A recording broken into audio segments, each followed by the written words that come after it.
We have some major breaking news. Sean Diddy Combs has just filed a $100 million defamation lawsuit against NBC Universal for the making of Diddy, the making of a Bad Boy documentary. And I'm still standing taller than I've ever been, looking like a true survivor, feeling like a little kid.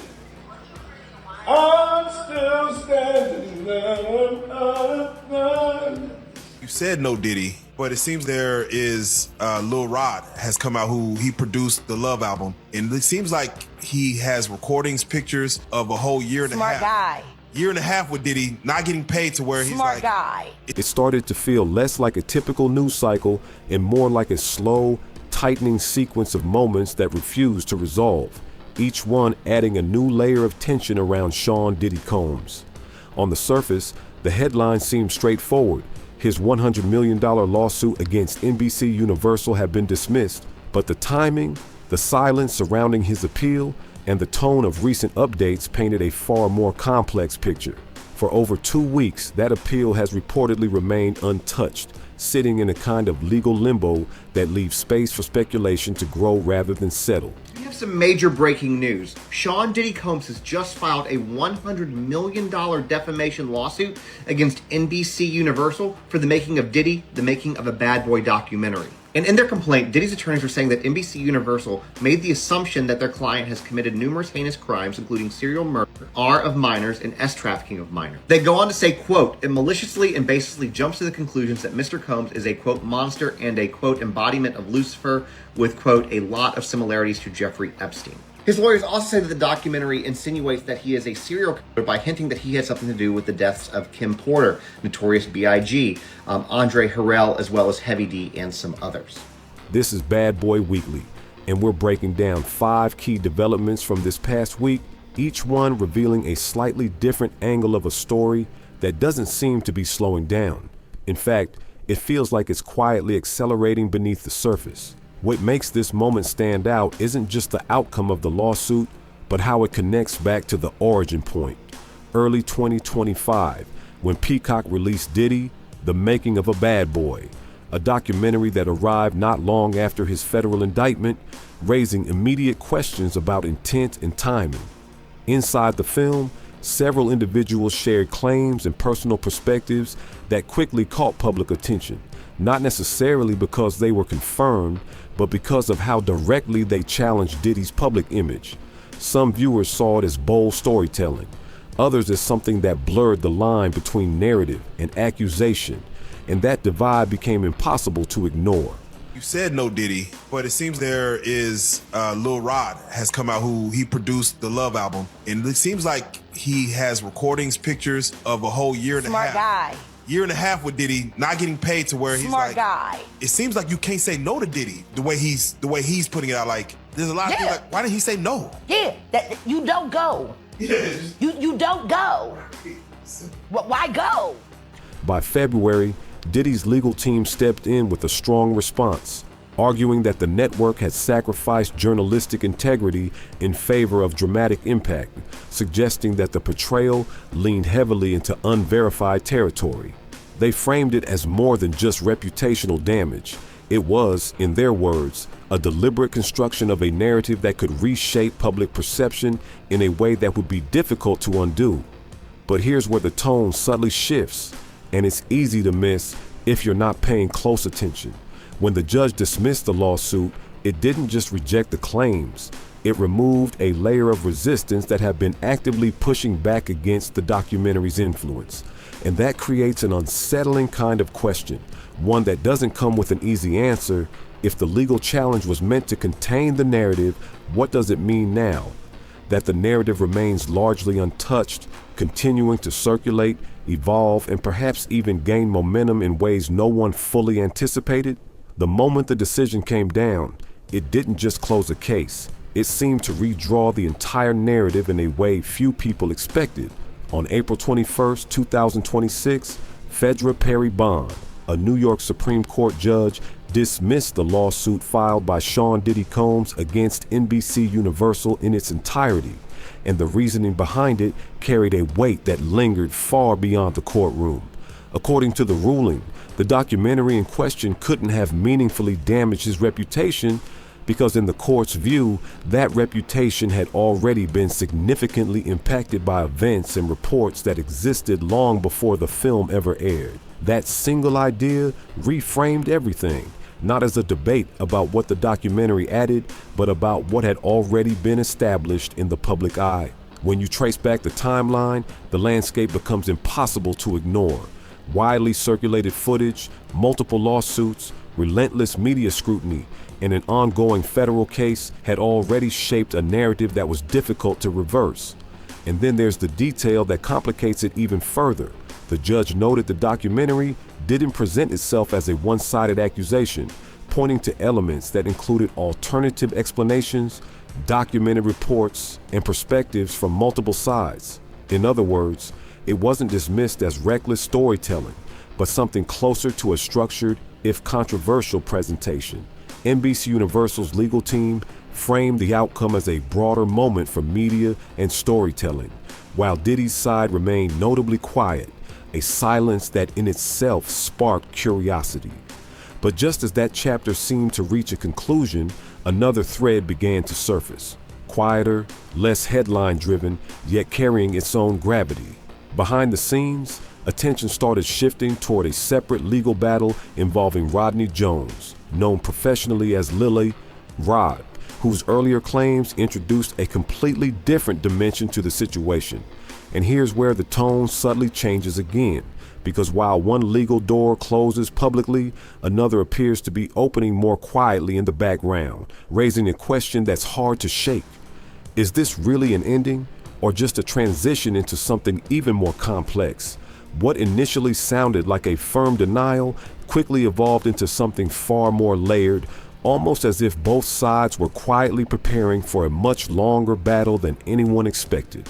Erica Wolf, representing Sean Diddy Combs, didn't hold back when addressing Rodney Jones' claims. She described them as entirely fabricated, framing the lawsuit as an attempt to attract attention and force a fast payout rather than a reflection of reality. Her statements were direct, leaving no room for ambiguity, insisting that none of the alleged actions ever took place. But then the timeline takes a subtle turn. In March 2025, a judge dismissed several racketeering-related claims from the case, a development that momentarily shifted momentum in Diddy's favor and quietly removed some of the most serious legal weight from the accusations. At the time, it seemed like a partial resolution, but looking back now, it may have been something else entirely, because by April 15, 2026, new reports began circulating that Diddy's legal team was preparing counterclaims, pointing to what they described as newly surfaced details and recent developments that hadn't previously been addressed. And that shift from responding to actively pursuing introduces a completely different energy into the situation, one that suggests strategy rather than reaction. Those filings are expected by the end of June, which leaves a window of uncertainty where anything could emerge, and that waiting period alone creates its own kind of tension. Then there's the outside commentary, including remarks from Jaguar Wright, who raised questions that some people found confronting, while others viewed as oversimplified, highlighting just how divided public perception has become. And just when the legal narrative feels heavy enough on its own, the focus unexpectedly shifts to something almost surreal happening far from the courtroom. In Holmby Hills, where Diddy owns a mansion, neighbors have reportedly grown uneasy, not necessarily about him as a person, but about the ripple effect his return could bring. The concern isn't quiet or subtle. It's rooted in the idea of disruption, camera crews lining the streets, flashing lights cutting through the night, a constant presence that transforms a private neighborhood into something resembling a live broadcast zone. For residents who invested in silence and exclusivity, that possibility alone feels like a complete reversal of what they paid for. And here's the detail that adds an unexpected contrast. Despite all the speculation, the people currently living in the house, his daughters and their aunt, haven't caused any issues at all, reportedly maintaining a level of calm that almost feels disconnected from the chaos surrounding the situation, which creates a strange, lingering contrast. order inside the walls, uncertainty building just outside them, and a question that quietly hangs in the air. If the environment changes overnight, how quickly does everything else change with it? What started as quiet concern has now turned into something far more tangible, almost like an unspoken warning woven directly into the fabric of the neighborhood itself. In Holmby Hills, real estate agents are reportedly taking an unusual step when showing multi-million-dollar homes. They are now legally disclosing that Sean Diddy Combs owns property nearby, not as gossip, not as casual mention, but as a formal detail, something that could influence a buyer's decision. Because failing to disclose it could open the door to legal consequences, as if his presence alone has become a factor that might affect property value. And that's where the situation takes on an almost surreal tone. His name, once associated with influence and success, now appearing in paperwork in a way that feels closer to a caution than a selling point. But just as that detail sinks in, attention shifts back to the question that's been quietly building in the background: the appeal. It's now been over 2 weeks since the April 9th hearing, where 3 judges spent hours examining arguments, yet no decision has followed, leaving a silence that feels deliberate rather than accidental. On paper, that delay isn't unusual. Appeals often take weeks or even months. But one comment from William Nardini subtly changed how people are interpreting the wait. He described the case as exceptionally difficult, a phrase that suggests careful deliberation rather than a predictable outcome, hinting that the decision may not be as straightforward as some expected. And when you layer in the numbers, the uncertainty deepens. The typical sentence for this type of conviction is significantly shorter than what Diddy received, and he has already served a substantial portion of that time, which leads to 3 possible paths, each one dramatically different, each one carrying its own ripple effects, and none of them currently showing any clear signs of emerging. Meanwhile, behind the legal arguments and public speculation, life continues in a more controlled, quieter environment. Diddy remains at Federal Correctional Institution, Fort Dix, where he's reportedly taken on a role assisting within a treatment program, a detail that contrasts sharply with the chaos unfolding outside those walls. His projected release date sits in April 2028, though minor adjustments have already begun to shift that timeline slightly forward, reinforcing the sense that time is moving, but not fast enough to answer the questions surrounding him. And even within that stillness, his legal team is preparing its next move, working toward counterclaims in the Lil Rod case, suggesting that while the outside world waits for answers, the strategy behind the scenes is already evolving, which leaves one final, lingering thought.